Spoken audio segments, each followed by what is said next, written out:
Welcome to Pagan Coffee Talk. Here are your hosts, Oswin and Lord Knight. Today's topic is as above, so below. Okay, we talk about this a lot, don't we? We really do.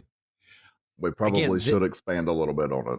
Okay, this refers to the idea and the concept that we use to cast spells, where we're basically gathering up our energies on the astral planes or on the spiritual planes and channeling it to this plane of existence. Okay. All right. Reason being, on these spiritual planes, time and space does not exist. We can gather energy from anywhere in the universe instantaneously. Absolutely, yeah. Now, with that said, and I did see a YouTube where they were sort of talking about this. When we can physically create an item on the astral plane, it does not translate to this world. What? Everything on the astral plane and stuff like that are held together through thought and energy. As soon as you quit thinking about it, the energy construct disappears and falls back to where it is. Because it never really existed to begin with. It's energy mimicking this. Well, true, yeah. All right. Give you a better explanation. All right. Going geek. When you double click an icon on your computer, you see it as a double click and a picture and all this other stuff. What's happening inside is when you double click, it puts a line of code into the input and hits enter. Back in the day, when we all had to use DOS. Oh, yeah. Remember all them command lines that we used to have to memorize? Directory changes and all this and lines and how to do the tree and to delete and to clear out the screen, all those command lines. Right. We don't have to do no more. We do it through double clicking. Which I'm so thankful for. Again, I know a lot of people are going to be like, what in the world? Yes, there were lines of code we had to memorize to be able to operate a computer. If you knew how bad that was for dyslexic, trust me, it took a long time. Yeah, but you did it better than I did, so I struggled like hell with that shit. Again, this is how the astral works. You might see an image, but it's not really. If you create an image or a crystal out on the astral plane, while you're thinking about it and you're using it, it works and behaves like a crystal. As soon as you quit thinking about it, it's just going to dissolve back into the energy of which it came from. You cannot transition it to this world. Right. Make sense? We can transfer the energies, though. But as above, so below also tells us the opposite is true. If we do something here, it affects the higher planes of existence. Just like if we cast a spell or do stuff on these higher planes of existence, it will eventually affect here. So again, when we're doing things like casting circle, yes, we honestly believe we're casting one here and we're casting one on the spiritual plane at the same time. Then merging these two together to create a pocket dimension where both can exist simultaneously to a certain extent. This does not mean physical things happening. We're just talking about energies here. Right. It's energy manipulation.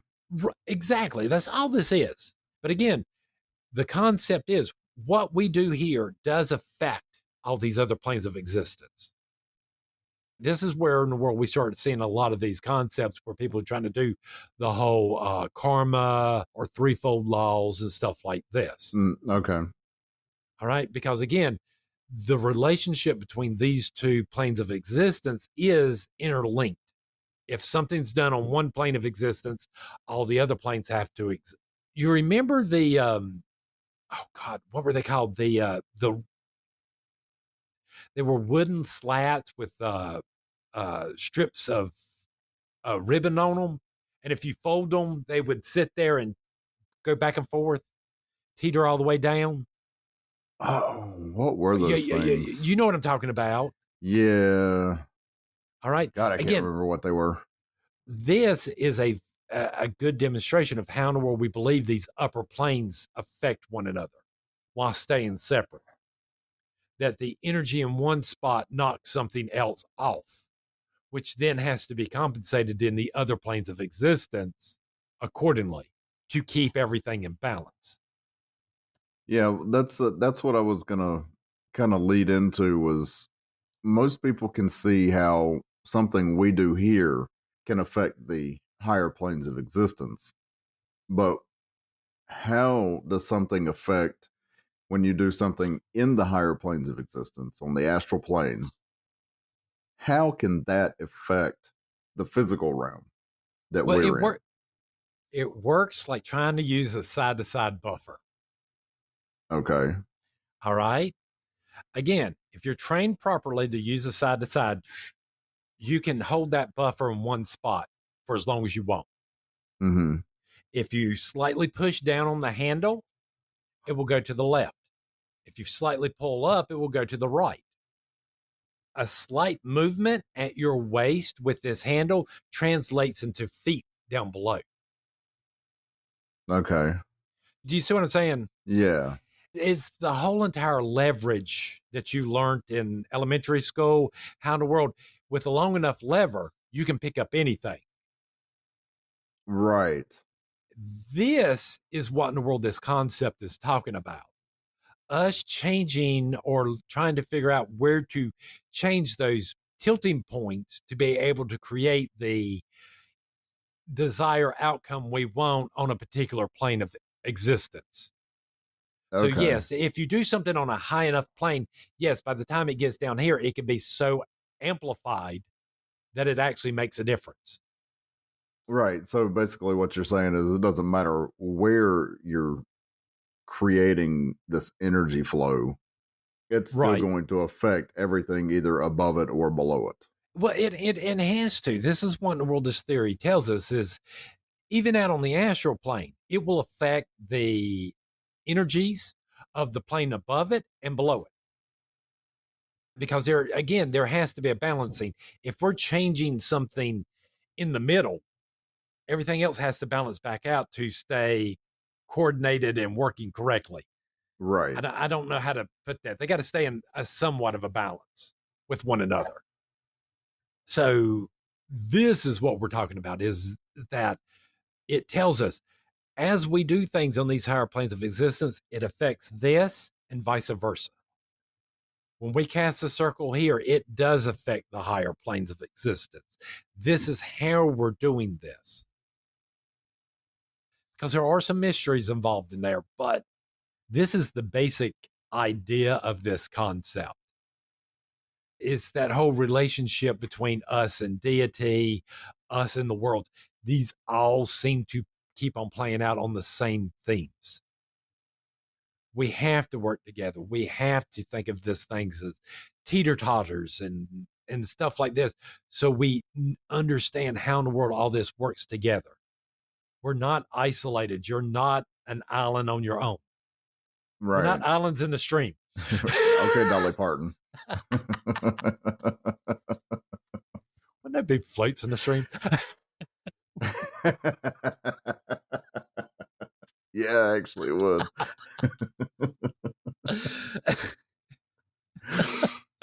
Oh, we were so going to hell one day. Hey. That's what we have to remember. The stuff that we do and stuff like that, yes, it affects the world around us, what we say and what we do. While some people might sit here and listen to me and get mad, that might inspire them to come up with ideas and stuff to trump mine. It's still better than nothing. It's better Right. than, who gives a crap? Right, but the underlying theme here is that, again, it doesn't matter what you do or where you do it. You're still affecting everything around it. Right. Above it, Again, below it, on the same plane of existence. You're right, affecting everything. because you got to remember, when we think of our world, right, we just think of literally our world, what in the world we're seeing and doing right now. Right. There are other things lapped on top of our world Oh, that absolutely. surround and all this other stuff. they're not separate from us. They are a part of this world. We might not be able to physically cross over into these other realms, but they are existed and we do have access to them. We just cannot do it necessarily in our physical bodies. Makes sense to me. Hence the reason all guys are still 20-something years old in our heads, even though we're 60-something. Right. We think, oh, we can still do that. Nobody says, no, it can't. No, you can't. Remember that layup shot you used to be really good at? You can't do that no more. And God forbid, don't slide in the home. It will be painful for weeks. So let's discuss construct versus reality. All right. We have reality. Let's think of reality as energy that's been crystallized. Okay. Lack of better words. All right. E equals mc squared explains how we get energy out of matter and how they're related. There are certain things that we talk about in this world. There are certain words that we use, and they are reality. So if I sit here and say tree, it's any large plant that grows quite tall. Right. All right. Because I'm not sure what they classify bush. I know there's a difference in the height and the width and all this other stuff. All right. But again, these actually describe certain objects, right? Right. Unlike the or is or it. When was the last time you found a the laying around the house? And that's the as in THE? Yeah. Yeah. So, yeah, no, you can't. But you see what I'm saying? So there are certain words in our language that are constructs. And then there's other words that we use because it's what we refer to as a physical item here. Okay. You with me so far? Yeah. So those are the reality. Those are the realities. Okay. Right. And then unfortunately, we're living in an age where people are trying to change the definition of these words that we use for reality. I just saw John Hopkins that says a lesbian is a non-male who likes other non-males. Okay. Well, magnets are non-male and they're attracted to one another. Right. I mean, when we talk about the word woman, yes, the definition is an adult female human. The reason it's so blunt and straightforward is it's an actual reality word. We're using it to describe this state of being. Right. And for some reason, we're now trying to live in a society where they're trying to say, no, this is a construct like the. Well, I was going to say there are going to be those people who argue, well, we've been changing the definition of words for centuries, for millennia. Again, this is the whole entire notion of a rose by any other name is still just as sweet. Right. At the end of the day, a female human has certain characteristics and certain behaviors, blah, blah, blah. Right. That's it. That's what a woman is. And again, well. So it doesn't matter what you call it. Exactly. There's a reason we refer to them as, some people as trans women. They weren't born women, but we perceive them now as. Right. Or they look like or behave in such a fashion we refer to them as women. I believe there are reasons why when we have to use those distinctions in society. Because if we don't, people are really going to get confused.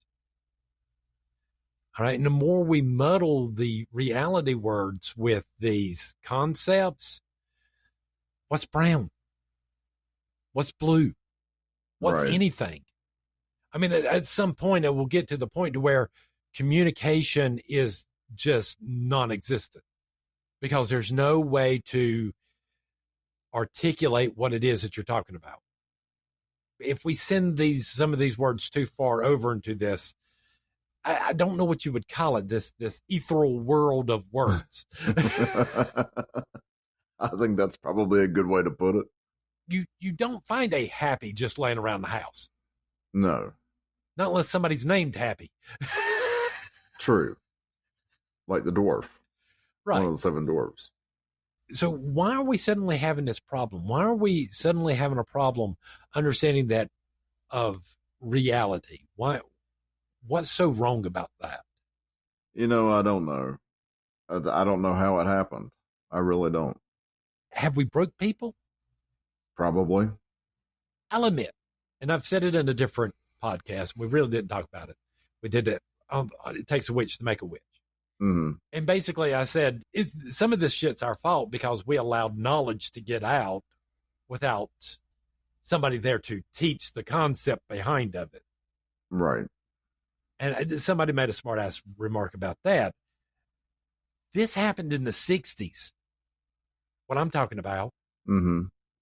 The when we started to find the magic mushrooms, the LSD and all this other stuff. These were drugs and stuff that we used in religious context, only right. there. And then we allowed it out to the general populace, thinking, okay, we're going to do a good thing with these scientists and stuff and help people. Then it got loosed onto the population. And now you have people touching realms and stuff they're not trained or ready for yet.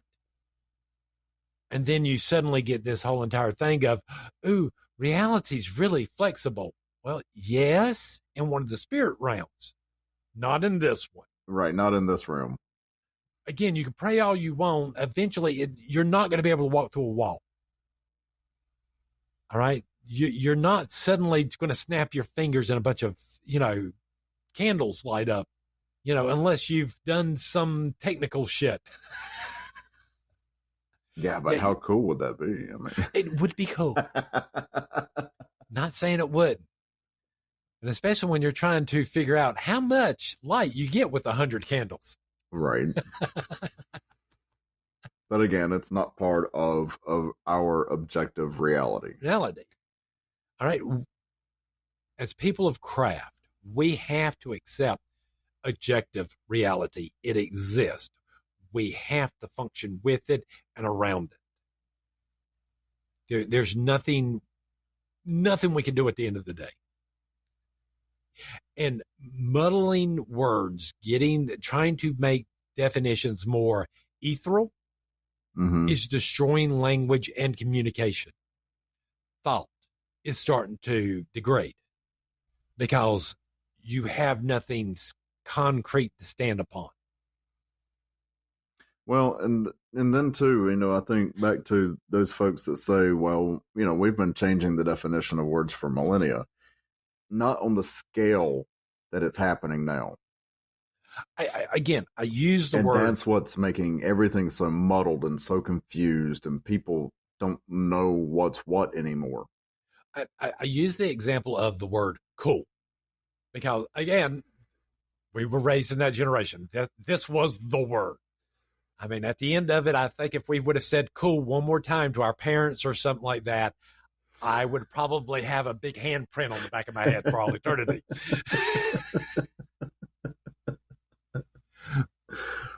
But it was an addition to. Mm-hmm. Cool still mean, oh no, this is still cold. It's still kept as what they're doing now is they're getting rid of the original definition for this other definition. Right. There becomes the problem. Yeah, they've been changing, quote unquote, changing definitions for a long time, but not to the extent that it's happening now. Well, and not in the time frames in which we are talking about. Right. All right. Again, this used to happen over generations. All right. Now it's happening like within 1 year's time. It could change the very next freaking day. Right. Which makes it even worse. It does. It makes it incredibly difficult to understand what people are talking about. So there is this physical world. Yes, we can affect it to a certain extent. We can affect the odds in this world. You're never going to cast a spell where a money just mysteriously appears out of nowhere. No. All right. You're never going to cast a spell to where in the world your wallet's never empty without putting something in there. Yeah, it's a whole give and take. I mean, you gotta do the work. Well, this also brings us to this whole entire concept of, and you're going to hate me later for this, spells don't fix problems. No, they don't.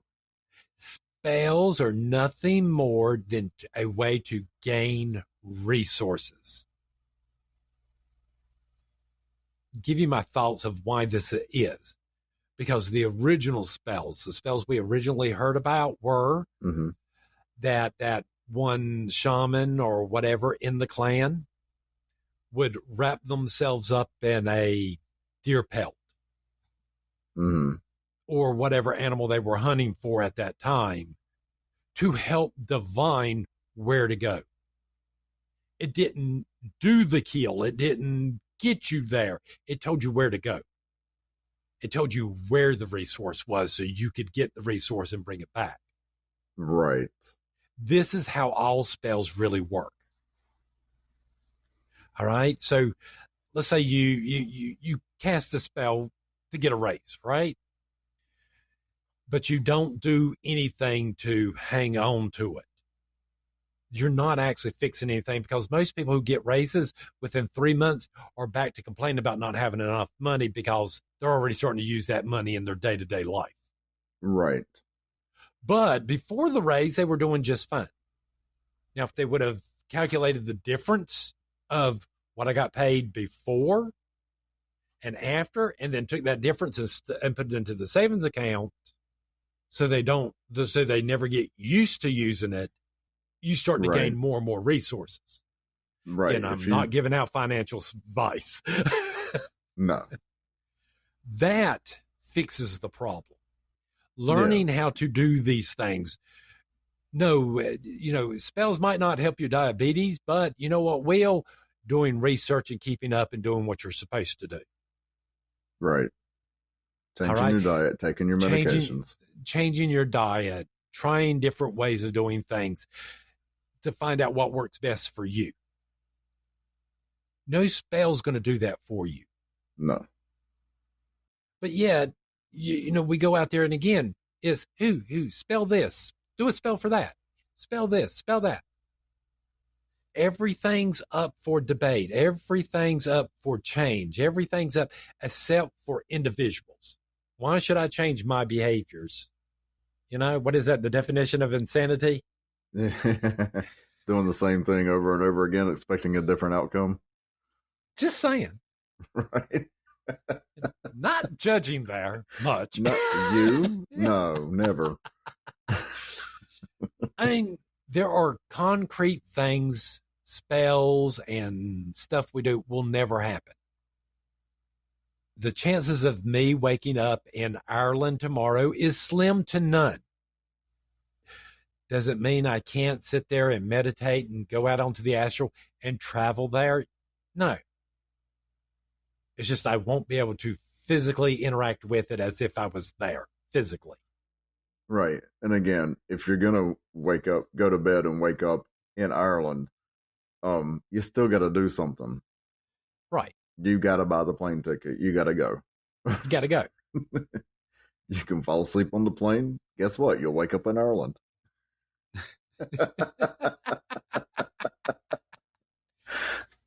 But your spell ain't going to get you there.